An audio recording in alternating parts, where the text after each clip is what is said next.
Bonjour chers co-créateurs, co-créatrices, bonjour Kevin. Bonjour Lilou. Merci d'accepter de faire cette interview ici à Paris. Ah bah c'est un plaisir. De nouveau, oui. Parce que je suis quand même très curieuse de ta Dream Machine que tu as co-créée avec Brice. Ouais. On en avait parlé lors de la dernière interview. Un petit peu, oui. Hein, je rappelle qui tu es, tu es auteur de Explorer les capacités de votre cerveau avec l'auto-hypnose. Tu es formateur d'hypnothérapeute, tu as créé l'Arche. Qui est une école d'hypnose et aussi un centre de recherche. Ouais.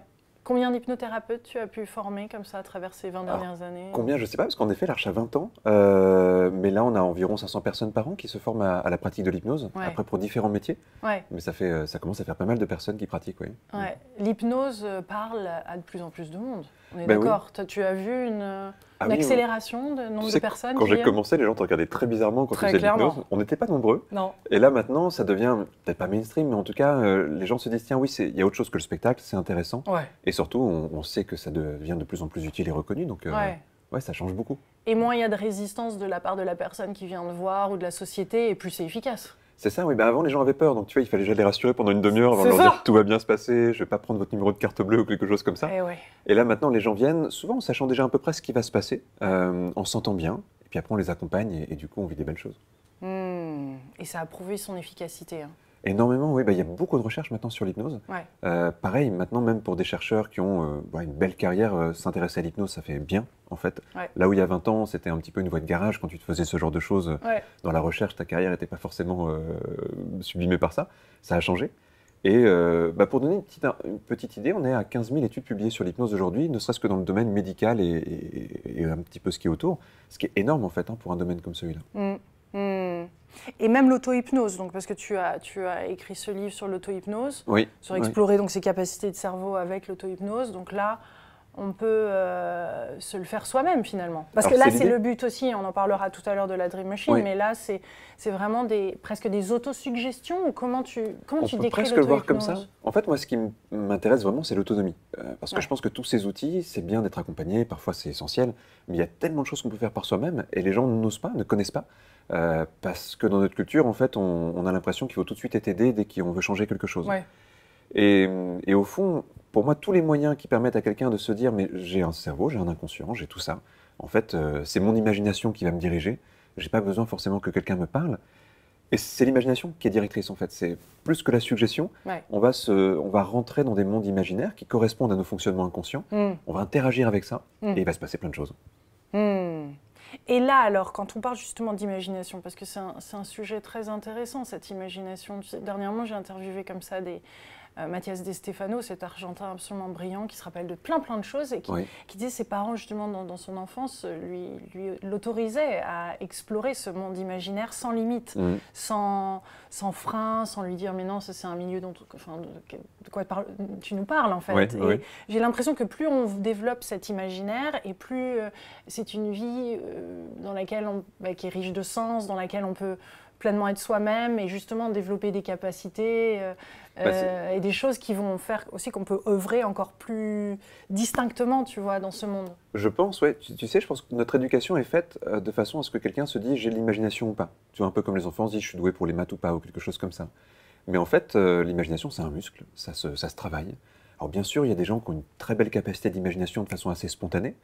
Mais ma croyance par rapport à ça, c'est qu'en fait, tous les enfants l'ont et qu'il y en a juste qui la perdent petit à petit parce que justement, ils ne sont pas stimulés. Parce qu'on va laisser ça un peu de côté, on va leur dire non, ce qui est important, c'est la raison, c'est le côté pragmatique. Qu'est-ce que tu racontes, c'est n'importe quoi. Oui, voilà, arrête de rêver. Tu vois, les trucs en fait qui brident un peu tout ça. Et du coup, le muscle, il s'atrophie. Mais il est toujours là, donc il y a juste à le redévelopper. Et ça, on peut dire est-ce que ça muscle justement? Alors moi je le vois un petit peu comme ça, il n'y a pas que ça. Comment cet appareil fonctionne? On va rappeler les bases et après, parce que j'ai plein de questions. Parce que ça marche. Je le rappelle que la Dream Machine s'utilise avec une application, etc. Donc on va pouvoir voir les différents programmes, parce que moi pour les avoir utilisés tu vois, dans mon quotidien, pour mieux dormir, pour développer ma créativité, etc. Je vais en parler avec toi, mais comment tu expliques ça? Qu'est-ce qui se passe là? Alors, si on veut faire très simple, la question des états de conscience, c'est une stimulation du cerveau, d'une certaine façon. Donc, l'hypnose peut stimuler le cerveau, la méditation doit stimuler. Je dis le cerveau, c'est un peu réducteur, mais on va le dire comme ça pour l'instant. D'accord. Et là, ce que des personnes avaient trouvé dès la fin des années 1950, c'est que certaines stimulations lumineuses, des effets un peu stroboscopiques, pour faire simple, peuvent stimuler par le nerf optique certaines réactions cérébrales. En fait, à la base, c'était un petit peu intuitif comme découverte, comme beaucoup de découvertes, au fond, c'est des gens qui testaient des choses. Qui ont un bel imaginaire. Exactement. C'était des artistes. Brian Geising, c'est un poète, c'est quelqu'un qui était vraiment dans l'art. Puis après, c'est beaucoup de musiciens, de compositeurs qui se sont emparés de ça. Ils se mettaient devant des effets stroboscopiques et ils se disaient, je vis des états en fait qui correspondent. On va dire que c'est presque du semi-psychédélique, c'est-à-dire que le cerveau part dans une imagination très fertile, une sorte de libération de la créativité, un peu moins de censure, d'autocensure, et en même temps des états hyper apaisants, hyper bénéfiques. Donc les gens ressortaient de ces expériences en se disant je vais bien, je me sens bien. Et puis les artistes qui faisaient ces expériences disaient j'ai envie de créer après, j'ai envie d'écrire, j'ai envie de composer, j'ai envie de dessiner. Du coup ils se sont dit c'est une super machine pour stimuler la créativité. Mais à l'époque c'était embryonnaire parce qu'il n'y avait pas déjà la compréhension technique de ça. C'était vraiment fait avec les moyens du bord, il n'y avait pas de toutes les choses, on pourrait peut-être en parler un petit peu de la technologie qui est derrière. Oui. Mais c'était balbutiant et déjà il y avait des bons résultats.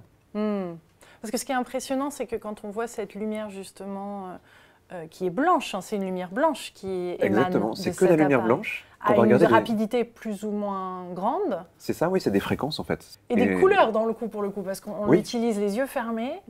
Alors ça, c'est étonnant parce que tu sais, quand les gens testent la première fois, donc en effet, on ferme les yeux parce que ça va stimuler le nerf optique. Et souvent, quand les gens voient plein de couleurs, des mondes quelquefois hyper colorés, c'est assez étonnant, ils rouvrent les yeux pour vérifier, c'est que de la lumière blanche, c'est mon cerveau qui crée ça. Ouais, donc c'est le cerveau, comment ça se passe? Mais il est hyper stimulé. Au fond, dès qu'on modifie un peu l'état de conscience, le cerveau fonctionne différemment. Donc il se met comme sur un autre mode. Et nous, on n'est pas habitués à ces modes-là parce qu'ils n'ont pas été éduqués. Donc c'est un peu comme si on avait des espaces un peu vides, tu vois, on a notre chemin habituel, puis il y a des espaces à côté, on ne les connaît pas. Et là, tout d'un coup, ça vient éclairer certains de ces espaces. Et le cerveau, il commence un peu comme quand on rêve la nuit, à créer des images, alors au début, c'est souvent des couleurs, des formes géométriques, des fractales. Mais ça correspond énormément à ce que des gens, par des états de méditation, atteignent depuis la nuit des temps. Quand tu regardes les dessins de méditants, en fait, ils dessinent exactement ce que la Dream Machine va te faire voir, va te faire vivre dans l'expérience. Enfin, parfois en moins intense, parce que c'est quand même intense, l'expérience. Alors, ça peut être intense. Oui, en fait, il faudrait des années de méditation pour arriver à des états aussi intenses pour la plupart des gens. Et là, ce qui est intéressant avec cette technologie, c'est qu'elle vient aider le cerveau. Du coup, les gens, même quand ils n'ont pas d'expérience de méditation, ils vont se dire, tiens, il se passe un truc, il se passe vraiment un truc.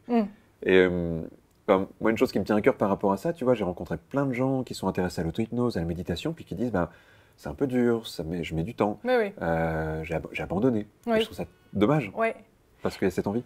Mais je veux parler justement un petit peu plus dans la durée, l'utilisation de la machine dans la durée, ou au moins les premières fois, ou après quelques fois. Parce qu'au début, quand on l'utilise, on a l'impression que c'est quand même très, très stimulant. Et le mental, comme ça, grippe, tu vois, à cette expérience-là. Et j'ai envie de dire, est-ce que c'est quand même efficace dans ces instants-là? Parce que c'est presque quand ça s'arrête au bout de quelques minutes, sachant qu'un programme peut durer 5-10 minutes, tu vois, c'est là où d'un seul coup, on sent comme un truc où on a l'impression de vivre une deuxième partie qui est délicieuse et douce. Ou est-ce que c'est vraiment juste, je veux dire, comment ça fonctionne réellement? Est-ce que c'est quand même bon, tu vois, même quand c'est... Alors oui, bien sûr, mais c'est vrai que les premières fois, on découvre, donc on se pose plein de questions. Je pense que c'est normal. Moi, je suis passé par là aussi. Les premières expériences que j'ai fait avec ça, tu vois, c'était... je me disais, mais qu'est-ce qui se passe? Pourquoi mon cerveau fait ça? En plus, mon côté passionné, tu vois, de comprendre les choses était assez actif. Mais tu as quand même cet effet après, où tu te dis, bon, ok, j'ai vécu un beau voyage, mais là, je sens que je ne suis pas le même qu'il y a 10 minutes. Oui, clairement. Alors, il y a des programmes qui sont plus vers l'apaisement, il y en a qui sont plus vers la stimulation. Mais tu sens qu'il s'est passé quelque chose et que c'est pas habituel dans la vie de passer d'un état à un autre état comme ça aussi simplement. Aussi rapidement aussi. Oui.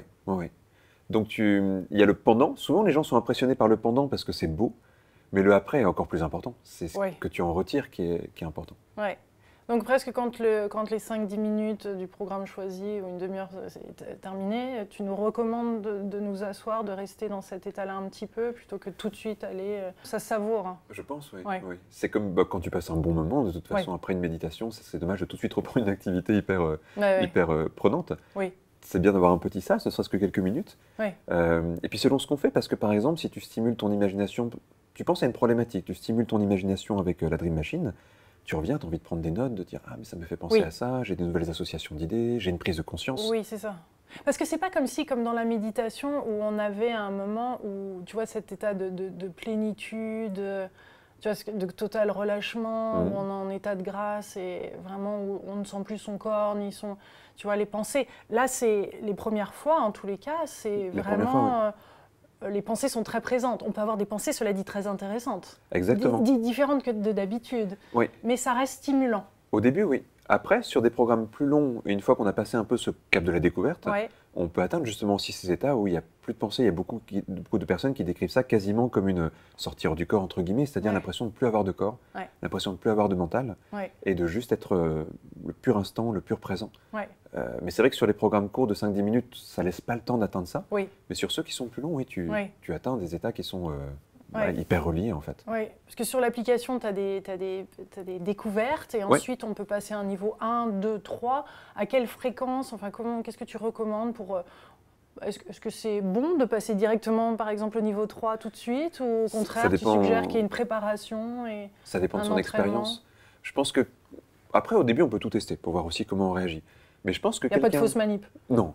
Non, non, au pire, on ressort, on se dit, voilà, j'ai besoin de me poser un petit peu, tu vois. On a eu les premières personnes qui ont été livrées, quelquefois, elles trouvent ça tellement génial qu'ils s'en sont fait pendant des heures d'affilée. On disait au début, allez-y un peu doucement. Mais il n'y a pas de contre-indication. C'est juste savoir que si après tu as un truc à faire, tu risques d'être un petit peu déconnecté. C'est ça. Je me rappelle ma belle-mère qui a essayé ça, parce que j'ai fait essayer. J'avais cette machine aussi, forcément à la maison, la Dream Machine, et puis dans le coup, c'est un peu tout le monde, regardez ce que j'ai, parce que c'est un peu l'attraction quand même, faut dire ce qu'il y a. Donc tu as des gens à dîner ou autre, et puis là d'un seul coup, attends, essaye le programme de découverte, j'ai un truc là, écoute, faut que tu essayes. Donc ma belle-mère qui essaye ça en programme, bon, je vais me détendre, et puis avant d'aller au lit. Et puis, à la fin de donc il y a le programme Deep Sleep, tu vois, ou je ne sais plus comment il s'appelle. Et là, elle essaye, et puis elle dit « Non, non, j'ai rien senti, tu vois, après. » Puis d'un seul coup, je la sentais très zen. « Non, mais en fait, je crois que j'allais me coucher, là. » Tu sais, mais elle était tellement dans un état, finalement, d'apaisement, que la chose suivante pour elle, c'était d'aller se coucher. Elle s'en est pas aperçue, ça l'a pris presque par surprise, comme une vague douce qui l'a emmenée jusqu'au lit, parce que c'était... Voilà. J'ai trouvé ça trop mignon, tu vois. C'est chouette que tu l'aies fait tester comme ça. Ah ouais. C'est ce qu'on disait tout à l'heure, le après est hyper important. Et mais en plus, quand ça paraît naturel, moi je trouve ça encore plus beau. Je connais ça déjà un peu en hypnose. Tu sais, parfois les gens ils ressortent d'une séance d'hypnose et puis ils disent « Ah, je sais pas si c'est passé quelque chose ». Puis tu les vois une semaine après, ils disent « J'ai comme changé des trucs, je sais pas si c'est un rapport avec la séance ». Ouais, voilà, c'est ça. Et peut-être que quand même ça en a. Ils font pas forcément le lien, mais si, Non, mais c'est intéressant. Et de voir... Par contre, je me demandais, tu vois, avec la fréquence, à quelle fréquence tu recommandes de faire ça idéalement. Je pense que ce qui est bien, c'est de séparer les programmes. C'est-à-dire que si tu fais un programme, ça sert à rien de refaire un deuxième juste après. Donc déjà, de te dire, si je fais un programme, c'est pour me lancer dans une direction. Par exemple, moi, je l'ai beaucoup utilisé j'ai fait ça pendant un mois pour tester. Il y a un programme, au début, on l'avait appelé Café. C'était juste pour rigoler, on a changé le nom après. Mais c'était l'idée, un programme de 5 minutes le matin qui te stimule et qui remplace un petit peu, quelquefois, les petits produits qu'on va prendre comme le café, le thé, etc. pour se réveiller. Et ce programme, en fait, il est génial parce qu'il te met dans une bonne énergie. Mais si tu te fais un programme d'endormissement après, ça n'a pas de sens. Non. Par contre, si le soir, tu te refais un deuxième programme qui est plutôt lié à l'énergie que tu veux pour ta fin de journée, là, ça devient intéressant. Donc, les séparer de quelques heures au minimum. Comment vous avez fait pour créer ces programmes ? Alors tout ça, c'est une question de fréquence, quelque part. Si on simplifie un petit peu, notre cerveau, il y a des longueurs d'onde, il y a des fréquences. Tu sais, parfois on dit en méditation, on a telle longueur d'onde, en tel état de méditation, les ondes θ, delta, etc. Souvent, c'est un peu simplifié parce qu'en fait, il y a plusieurs ondes en simultané dans le cerveau. Mais par contre, quand il y a des stimulations avec des ondes, au bout d'un moment, le cerveau, il finit par s'adapter à ça. Ça fait comme un métronome pour les musiciens. Ça donne le rythme quelque part. Donc ça drive le cerveau. Et il y a pas mal de recherches qui montrent que selon les ondes cérébrales dominantes, on ne va pas être dans le même état. Et que l'état de créativité ou l'état de relâchement ne sont pas les mêmes ondes. Et du coup, on a cartographié un petit peu ça. Et on a créé des programmes qui drivent le cerveau à chaque fois dans la bonne direction. D'accord. Donc c'est un petit peu comme si tu montais dans un taxi mental quelque part et puis t'emmènes là où tu as envie d'aller. Oui, parce que c'est pas du tout les mêmes. Enfin, il y a des programmes de self-confidence, self-love. D'ailleurs, c'est en anglais, inner, enfin juste le titre. Ah, les titres sont en anglais, oui. On va les traduire après l'appli encore au début. Inner peace, etc. Enfin, plus pour la paix, pour d'autres pour la libido. Je veux dire, ça paraît dingue de pouvoir toucher à des choses comme ça. On a beaucoup de retours sur celui-là. En fait, la libido, l'idée, c'est de ramener vers le corps, tout simplement. Parce que tu sais, on est dans une société où souvent les gens sont coupés de leur corps, coupés de leur ressenti. Et en fait, la libido, c'est une chose naturelle. Mais si tu n'es jamais connecté à ton corps, tu n'as pas la place pour qu'elle s'exprime. Et donc, on a créé un programme qui est hyper centré sur le fait de se reconnecter au corps, à la sensation, a un côté très kinesthésique. Et on a de retour des gens, tu sais, parfois qui sont un peu coupés d'eux-mêmes, qui disent, mais ça, je sais pas, c'est pas que la libido, en fait, c'est vraiment l'idée de se redécouvrir, de redécouvrir le sensoriel. Ouais. Et là aussi, donc en créant ce programme, c'est comment après vous avez testé, je veux dire comment parce qu'il y a tellement de programmes, tu vois, et c'est quand même fou d'en arriver à créer ça. Un peu plus d'une trentaine de programmes. Alors il y a des choses qui étaient déjà bien cartographiées, donc simplement on a regardé les recherches qui étaient là-dessus, on a vu qu'on pouvait les stimuler. Après, on a essayé des combinaisons, tout doucement. On s'est dit, en fait, si ça et ça, ça marche, on va les mettre ensemble pour voir ce qui se passe. Donc, on a commencé à créer des choses qui viennent se rajouter. Et c'est des choses qu'on a commencé à tester. Alors ça, on avait moins de recherches là-dessus, même si on a une envie, justement, on a commencé tout doucement là, un programme pour collecter plein de données et commencer à faire de la recherche aussi là-dessus. Mais on l'a fait tester à des milliers de personnes, tout simplement. On avait quelques prototypes au début. Et puis on a fait passer plein de gens, on leur posait des questions à chaque fois, des petits questionnaires, qu'est-ce qui s'est passé, qu'est-ce qui était en plus, qu'est-ce qui était en moins. On a créé des programmes placebo où il ne se passait pas grand-chose aussi pour voir. Enfin, on a essayé de comparer tout ça. Est-ce possible un programme placebo sur un tel appareil? Oui, avec des très faibles intensités, en fait, il ne va pas se passer grand-chose. D'accord, mais justement pour voir, parce que ouais. Il y a toujours la question de la suggestion quand on fait quelque chose. Qu'est-ce que je me mets en face d'un appareil qui est censé faire quelque chose? Est-ce que j'ai quelque chose, même s'il ne fait rien, comme un effet placebo? Donc on a pu aussi séparer un petit peu le simple placebo et l'action des effets lumineux. Mais oui, parce qu'en fait, on peut régler l'intensité. Si tu mets vraiment au minimum du minimum, il ne va pas se passer grand-chose. C'est pas assez pour stimuler le nerf optique. Et non, parce qu'il y avait beaucoup de personnes, tu vois, qui ont réagi sur la dernière vidéo, par exemple, qu'on a faite, où ils disaient, mais finalement, il y a déjà d'autres lampes qui existent aussi. Ah oui, c'est pas... Ajna, Pandostar ou je ne sais quoi, et beaucoup d'autres noms. Comment, pour faire la différence, ou c'est quelque chose de similaire, ou qu'est-ce qui serait la nouveauté là? Écoute, depuis Horizon Gazing, dans la fin des années 50, il y a eu plein de gens qui ont testé des choses aussi. Alors, c'était un peu tombé dans l'oubli quand même jusqu'à il y a 15-20 ans. Il y a des personnes, notamment deux médecins autrichiens de mémoire, qui ont créé une première lampe un peu moderne, qui a des prix par contre extrêmement coûteux, qui est de bonne qualité, mais c'est juste pas du tout les mêmes objets. Nous, notre but, ça a été de démocratiser ça. Parce que même si ensuite il y a eu des lampes qui étaient un peu plus abordables, elles sont restées assez inaccessibles. Donc déjà de démocratiser, et puis de simplifier aussi. Le fait d'avoir une appli, on a aussi amélioré la technologie, on a travaillé avec des gens qui s'intéressent vraiment au côté musique, et en fait on a compris qu'il y avait des liens entre musique et lumière. Et ça, c'est des choses qui avaient été oubliées de ces technologies pour l'instant. Donc on a vraiment aussi travaillé sur... Pour le dire avec une métaphore, c'est comme si c'était de la musique lumineuse. Et ça veut dire qu'en allant chercher de l'harmonie, en allant chercher de la rythmique, en fait on a pu aussi commencer à développer des procédés qui n'étaient pas encore vraiment explorés dans cette direction-là. Donc démocratisation, quelques avancées technologiques, quelques avancées dans le code, et on a un outil qui est plus moderne. Et dans le design, oui. Alors là, c'est plus subjectif, mais moi, je la trouve assez jolie. Oui. Et il y avait le côté aussi qu'on peut se poser, c'est est-ce que, et quelqu'un a posé cette question, et je me la suis posée aussi, est-ce qu'on peut devenir addict à cette stimulation comme ça, à une telle technologie? Tu sais, je pense qu'il n'y a aucun élément addictif par rapport à ça. Mais je pense que c'est comme plein de choses, l'auto-hypnose, la méditation, les choses qui nous font du bien. Quand on aime ça au début, souvent il y a un engouement qui est très fort et puis on se dit « Ah, je vais en faire plein. » Mais je crois qu'après, on se rationalise un peu. Tu vois, moi, je prends un exemple qui est personnel, je me suis mis au tennis il n'y a pas très longtemps, je trouve ça génial, je voulais en faire tous les jours, etc. Puis bon, après, il y a la vie, le temps et tout ça qui fait que je diminue un peu ça. Mais ouais, je pense que c'est un peu pareil, c'est passionnant, c'est beau, puis après tu régules, et je crois pas qu'il y ait de gens addicts à ça en tout cas. Par contre, des personnes qui se disent « ça devient ma routine quotidienne de me faire du bien », et puis en plus j'ai l'impression que je comprends des choses en faisant ça, voire même parfois que, après quand je fais de la simple méditation, même sans ça, j'y arrive mieux parce que j'ai compris aussi le chemin, ça c'est bien. On peut la tester comme ça chez des... Je veux dire, il y a des thérapeutes qui viennent l'acheter, qui l'ont en cabinet, ou est-ce qu'il y a un endroit à Paris ou ailleurs, en France ou dans le monde où on peut... Il commence à y avoir quelques endroits. Là, c'est donc à Paris notamment, Aix-en-Provence, en France, il y a ces deux endroits-là. Il y a la Suisse, il y a Genève, il y a le Québec. Donc il y a des endroits où on peut venir juste tester, des sessions découvertes. Et puis la grosse surprise, c'est qu'il y a plein de professionnels qui ont... ça ne m'étonne pas. Bah oui, c'était... Mais on ne pensait pas, tu vois. Parce qu'on s'était dit, bon, à la limite, il y a déjà des offres professionnelles, même si nous, on pense qu'elle est plus aboutie.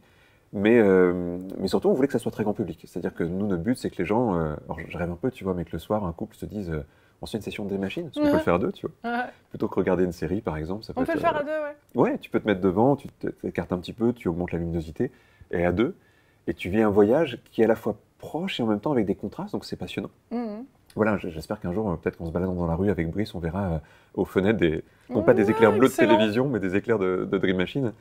Parce que voilà, il y a vraiment ce but de démocratiser. Mais il y a plein de professionnels, il y a des sophrologues, il y a des hypnothérapeutes, il y a des coachs qui ont commencé à l'utiliser. Et beaucoup plus que ce qu'on avait imaginé. Il y a un bon millier là, de professionnels maintenant qui a une Dream Machine. Alors il y en a qui l'ont juste mis dans la salle d'attente pour dire aux gens, faites un petit test. Puis après, ils se sont rendus compte que les gens étaient beaucoup plus disponibles après pour la session, donc ça leur va bien aussi. Il y a ceux qui l'utilisent pendant la session, donc avec de l'hypnose, avec de la sophrologie, avec d'autres choses. Alors c'est pareil, on est au tout début de ça, mais on commence à prendre de l'info sur ce que les gens vivent, et on va essayer de créer aussi des programmes qui sont adaptés à ces utilisations professionnelles, plus longs, et avec des phases en tout cas qui correspondent aux utilisations. Ouais. Et au niveau du son, d'ajouter le son, parce qu'on a envie d'écouter le son, est-ce que tu le conseilles de mettre une musique, ou parce qu'il y a déjà des fréquences qui sont... c'est déjà stimulé, comment choisir la bonne musique, ou vaut mieux attendre que ce programme-là se développe? Alors en fait, à la base, nous on l'a conçu pour que les gens puissent l'utiliser seuls ou avec une musique qu'ils ont envie d'écouter. L'intérêt de la musique, c'est un peu comme au cinéma, la musique que tu rajoutes sur l'image, elle joue quand même sur la qualité d'introspection. Ah ouais. Et là, tu peux mettre du Hans Zimmer là-dessus, ce serait pas mal. Ah ben, oui, Interstellar là-dessus, c'est super, ça va très bien avec, ça s'envoie vite dans l'espace. C'est marrant ce que tu dis ça, on l'a fait tester, on a mis 30 personnes dans une salle là, il n'y a pas longtemps avec une Dream Machine, et puis on a mis des musiques pour voir ce que ça donnait, et notamment du Hans Zimmer ou des choses comme ça. Bah oui. Et c'est vrai que tout de suite, la vision des gens, elle va dans l'espace, elle va dans le cosmos, etc. C'était magnifique. Mais en tout cas, oui, donc à la base, l'idée c'est de dire aux gens, mettez votre casque, mettez votre musique, celle qui vous plaît. Et puis, vous mettez le programme. La musique, si vous la choisissez, ça sera quelque chose de bien. On a créé aussi des programmes qui sont avec un accompagnement audio, donc vocal. J'ai fait des audios d'hypnose, par exemple, qui vont dans le programme. D'accord. Et je pense que les professionnels, c'est plutôt comme ça qu'ils l'utilisent. Ils mettent juste la lumière et puis ils vont parler dessus. Ouais. Mais là, on commence à collaborer avec des musiciens pour créer des musiques spécifiques. Et donc, pareil, on a fait un mini-concert il n'y a pas longtemps, juste pour tester. Une session qui dure une quarantaine de minutes, je crois, avec des musiciens qui travaillaient vraiment sur des états déjà un peu particuliers. Et c'était incroyable. Ouais. C'est-à-dire que les gens disaient, on n'a pas entendu de la musique comme ça dans notre vie. C'était comme si tout d'un coup la musique, elle avait une profondeur, on pouvait la toucher, plein de synesthésie. Wow. Donc c'est très prometteur. Le but, ça sera de faire des concerts avec la Dream Machine. Wow. J'ai encore quelques autres questions et je suppose qu'il y en aura d'autres en dessous en commentaire. Mais juste en 2 mots, pour bien comprendre l'utilisation pour ceux qui l'ont, en gros, c'est ça la distance, hein. Oui, alors après, un bon mètre ou... 1 mètre à peu près, on la pose sur une table. Sur une table devant, pas forcément à la même hauteur. Non, on peut la mettre, si on est allongé, on peut la mettre à ses pieds. Voilà. De toute façon, on peut régler la luminosité, donc si c'est un peu plus loin, on augmente un peu l'intensité. Tout simplement. On va dire que jusqu'à 2 mètres, 2 mètres 50, c'est bien. Oui. Il faut régler au début l'intensité parce qu'on est plus ou moins sensible. Oui. Il y a des gens qui la mettent à fond. Oui. Voire on peut enlever ça pour encore gagner de la puissance. C'est une petite astuce. Mais hop, ça s'enlève. Et ça va un peu opacifier. C'est parce que les gens parfois sont très sensibles, donc on a mis ça. Mais si on enlève ça devient encore un peu plus puissant. Puis du coup, on voit un petit peu la technique derrière. Oui. Et oui, tu peux nous parler technique d'ailleurs. Si tu veux, on peut. Juste 2 secondes, puisque tu as ouvert, je trouve ça intéressant d'en parler. Alors, et après, on finalise là-dessus. On voit qu'une petite partie, parce que c'est la partie visible. Tiens, je vais te tenir ça. Mais là, on voit des prismes. En fait, les prismes, c'est ce qui vient condenser la lumière. Ouais. Derrière les prismes, il y a des LED. C'est le côté esthétique. Oui, c'est ça, c'est le côté esthétique. Et il y a 21 LED. Imaginons qu'on ait 21 touches sur un piano. Chaque touche va donner une fréquence. Et donc, ça va créer des mélodies. Et bien en fait, c'est la même chose, c'est que les LED, elles vont se mettre soit en groupe, comme des accords au piano par exemple, soit quelquefois une par une, 2 par 2, etc. Et il va y avoir plusieurs types de fréquences qui vont être données en même temps, donc ça crée des mélodies lumineuses, et c'est à ça que le cerveau va commencer à réagir. Donc quand on la met en route, on voit des effets de LED qui s'allument, qui s'éteignent, etc. Et c'est assez joli, en plus. C'est joli. On a les yeux fermés quand on vit l'expérience, mais il y a un côté assez étonnant. Ouais. Et puis dès qu'on commence à rentrer dans l'expérience, les fréquences, elles vont jouer. Donc derrière, il y a toute la partie électronique qui est un petit peu cachée. Oui. Et avec l'application, en fait, ça va piloter ça. Oui. Et les programmes vont se jouer. Donc on n'a pas besoin de Wi-Fi, c'est juste vraiment par Bluetooth. On la branche quand même, c'est pas à pile, donc on la branche. Oui. On peut s'acheter une batterie portative. Il y a des gens qui le font dans la nature. Ça peut se faire, ça se fait maintenant assez facilement. Oui. Mais a priori, donc on la branche, on télécharge l'appli une fois. Et puis après, on n'a plus besoin d'Internet. On n'a plus besoin d'Internet. Très bien. On met des programmes régulièrement à jour et on en rajoute. Et oui, vous améliorez ça, vous testez ça, vous avez Ouais. les feedbacks de beaucoup de personnes. Bah, ça commence. Vous on êtes a en des manque milliers de personnes, Dream hein. Machine, il va falloir en C'est le reproduire parce que c'est le là, on est problème un en peu ce en moment. attente. Ouais. Oui, on va avoir la prochaine production qui arrive bientôt, mais c'est vrai que le succès était tel qu'en fait, nous, on pensait en avoir pendant un an, tu vois, des Dream Machine, Ouais. et on est arrivé en 3-4 mois en rupture de stock. Mais oui. Donc ouais, ça fonctionne bien, et puis les gens en parlent, comme tu disais, c'est un côté attractif, donc Oui, c'est un côté un peu. C'est vrai, enfin, moi je l'ai fait, hein, en Oui. toute honnêteté, c'est vrai, avant un dîner ou quelqu'un qu'on sait, forcément on a des amis qui sont dans ce domaine-là, ou avec cette curiosité-là et cette ouverture d'esprit. Et pour le coup, c'est intéressant d'avoir les feedbacks et d'en voir Mais oui. d'autres qui disent ah non, non, moi non. Et certains qui disent waouh, comment je peux obtenir ça? Tu sais, c'est drôle parce on a fait le concours Lépine l'année dernière, au printemps dernier, donc c'est le concours des inventions en France. Et on a une médaille de bronze au concours Lépine, ce qui était un peu inespéré avec un produit un peu innovant comme ça et pas trop dans la tradition du concours Lépine. Et du coup, c'était la foire de Paris, on a fait tester à 3000 personnes. Et là, des gens qui n'ont rien à voir avec nos domaines. Tu vois, il y a des gens qui arrivaient, ils venaient de passer devant, je sais pas moi, ouais, c'est la foire de Paris, quoi. Il y a de Ouais, tout, il y a des ouais. barbecues, il y a des... Et puis donc, ils arrivaient devant la Dream Machine, ils savaient pas trop, donc on les mettait devant. Et on leur disait juste, est-ce que vous voulez une expérience qui vous fait du bien en 3 minutes? Ouais. Tout petit programme. Et les gens ressortaient avec des étoiles dans les yeux en disant, c'est quoi? Qu'est-ce qui m'est arrivé? Ouais, C'était plein de questions. ouais. Et c'était beau de voir ces gens-là qui seraient jamais, tu vois, c'est pas les gens Oui. qui vont aller faire un cours de yoga ou de méditation, c'était vraiment pas super. le public. C'est tellement important d'ouvrir les esprits, surtout en ce moment. C'était un bon test en plus de voir comment comment les gens se l'approprient. Ouais. Merci Kevin. Bah, c'est un plaisir. Merci. Ravi de pouvoir te retrouver à un autre moment. Merci pour ce délicieux moment. Merci à tous, chers co-créateurs, d'avoir regardé cette vidéo et de la partager avec nous. On vous embrasse très très fort. À bientôt Kevin. À très bientôt et merci à toi pour l'invitation. Merci, je mettrai tous les liens en dessous de cette vidéo. Je suppose qu'il y a pas mal de questions d'ailleurs à ce propos. Ça Donc, marche. je les renverrai vers ton site. Et puis bien sûr ton livre Explorer les capacités de votre cerveau aux éditions Le Duc. On vous embrasse très fort. À bientôt, chers co-créateurs.